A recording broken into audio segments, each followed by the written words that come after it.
ایک نوجوان لڑکا ہے جس کا نام ابو کرصافہ ہے، بکریاں چراتا ہے اور اپنی خالہ کے ہاں قیام پذیر ہے۔ ایک دن اس نے حضور کو دیکھ لیا اور خوش قسمتی کے حضور نے بھی اسے دیکھ لیا۔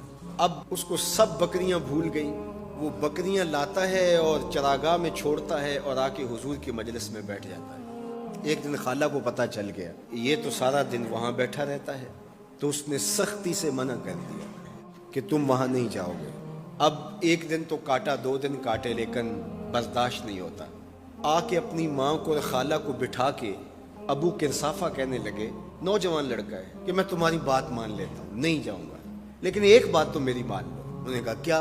کہا ایک بار تم میرے ساتھ چلو تو صحیح، اس کے بعد اگر تم نے روکا تو رک جاؤں گا، ایک بار تم نے میرے ساتھ جانا ہے۔ انہوں نے کہا ٹھیک ہے ہم چلے جاتے ہیں۔ حامی بھر لی، خیال تھا کہ ٹھیک ہے اس کی کہنے پہ ہو آتے ہیں، اور اس کے بعد جو ہے وہ اس کو پھر زور بھی دینا پڑے گا، اس کی شرط پوری ہو جائے گی۔ اب ابو کرصافہ اپنی ماں کو، اپنی خالہ کو لے کر حضور کی دہلیز پہ پہنچا۔ کچھ دیر بیٹھے اور واپس چلے۔